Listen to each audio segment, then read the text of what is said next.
Leitura Bíblica de 27 de agosto.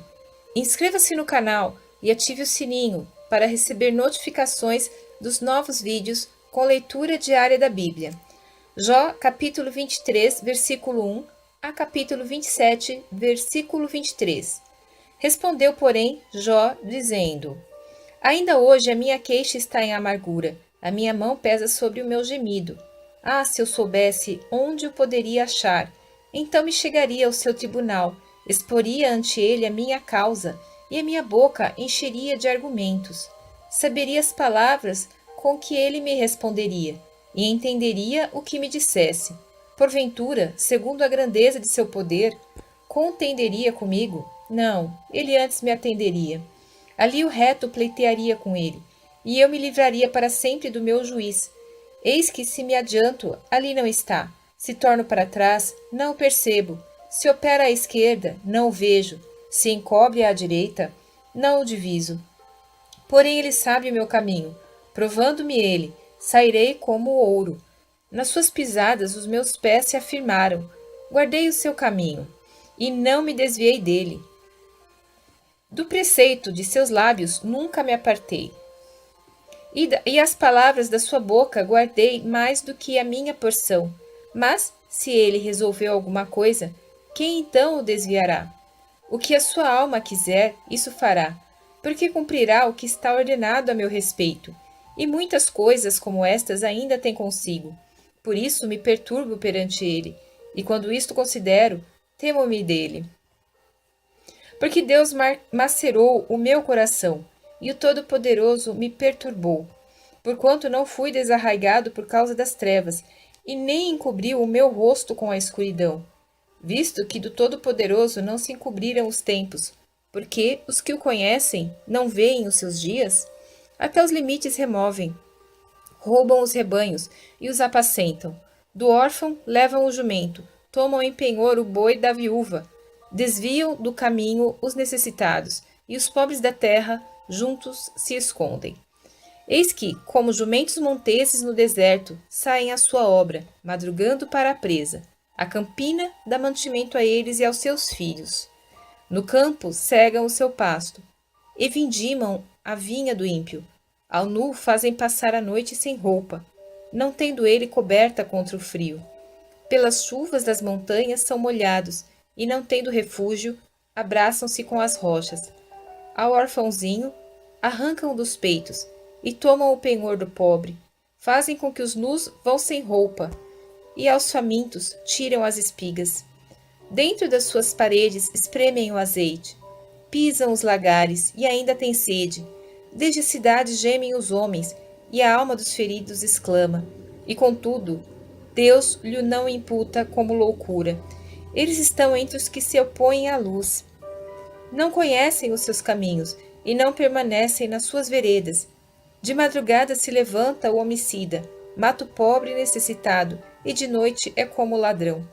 Assim como o olho do adúltero aguarda o crepúsculo, dizendo: Não me verá olho nenhum, e oculta o rosto, nas trevas minam as casas, que de dia se marcaram, e não conhecem a luz, porque amanhã para todos eles é como sombra de morte, pois, sendo conhecidos, sentem os pavores da sombra da morte.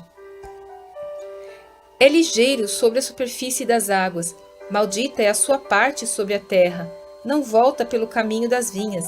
A secura e o calor desfazem as águas da neve. Assim desfará a sepultura aos que pecaram.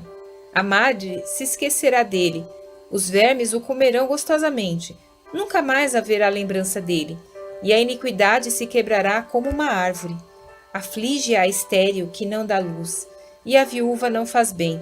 Até os poderosos arrasta com a sua força. Se ele se levanta, não há vida segura. Se Deus lhes dá descanso, estribam-se nisso. Seus olhos, porém, estão nos caminhos deles. Por um pouco se exaltam e logo desaparecem. São abatidos, encerrados como todos os demais, e cortados como as cabeças das espigas. Se agora não é assim, quem me desmentirá e desfará as minhas razões? Então respondeu Bildade, o suíta, e disse: Com ele estão domínio e temor, ele faz paz nas suas alturas. Porventura tem número as suas tropas, e sobre quem não se levanta a sua luz? Como, pois, seria justo o homem para com Deus, e como seria puro aquele que nasce de mulher? Eis que até a lua não resplandece, e as estrelas não são puras aos seus olhos. E quanto menos o homem, que é um verme, e o filho do homem, que é um vermezinho. Jó, porém, respondeu dizendo: Como ajudaste aquele que não tinha força, e sustentaste o braço que não tinha vigor? Como aconselhaste aquele que não tinha sabedoria, e plenamente fizeste saber a causa? Assim como era, a quem proferiste palavras, e de quem é o espírito que saiu de ti? Os mortos tremem debaixo das águas, com os seus moradores. O inferno está nu perante ele, e não há coberta para a perdição. O norte estende sobre o vazio, e suspende a terra sobre o nada. Prende as águas nas suas nuvens. Todavia, a nuvem não se rasga debaixo delas. Encobre a face do seu trono, e sobre ele estende a sua nuvem. Marcou um limite sobre a superfície das águas em redor, até os confins da luz e das trevas. As colunas do céu tremem e se espantam da sua ameaça. Com a sua força, fende o mar, e com o seu entendimento abate a soberba. Pelo seu espírito ornou os céus. A sua mão formou a serpente enroscadiça. Eis que isto são apenas as orlas dos seus caminhos, e com pouco é o que temos ouvido dele. Quem, pois, entenderia o trovão do seu poder?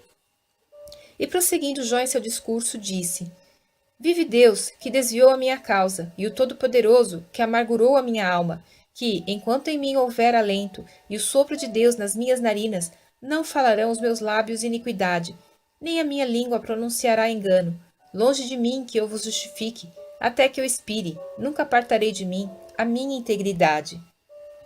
À minha justiça me apegarei e não alargarei. Não me reprovará o meu coração em toda a minha vida. Seja como ímpio o meu inimigo, e como perverso o que se levanta contra mim. Porque qual será a esperança do hipócrita, havendo sido avaro, quando Deus lhe arrancar a sua alma? Porventura Deus ouvirá o seu clamor, sobrevindo-lhe a tribulação? Deleitar-se-á no Todo-Poderoso, ou invocará a Deus em todo o tempo? Ensinar-vos-ei acerca da mão de Deus, e não vos encobrirei o que está com o Todo-Poderoso. Eis que todos vós já ouvistes, por que, pois, vos desvaneceis na vossa vaidade? Esta, pois, é a porção do homem ímpio da parte de Deus, e a herança que os tiranos receberão do Todo-Poderoso. Se os seus filhos se multiplicarem, será para a espada, e a sua prole não se fartará de pão. Os que ficarem dele na morte serão enterrados, e as suas viúvas não chorarão. Se amontoar prata como pó, e aparelhar roupas como lodo, ele as aparelhará, porém o justo as vestirá. E o inocente repartirá a prata, e edificará a sua casa como a traça, e como o guarda que faz a cabana. Rico se deita, e não será recolhido, abre seus olhos, e nada terá. Pavores se apoderam dele como águas, de noite o arrebata a tempestade, o vento oriental leva-o, e ele se vai, e varre-o com ímpeto do seu lugar. E Deus lançará isto sobre ele, e não lhe poupará. Irá fugindo da sua mão, cada um baterá palmas contra ele, e assobiará, tirando-o do seu lugar.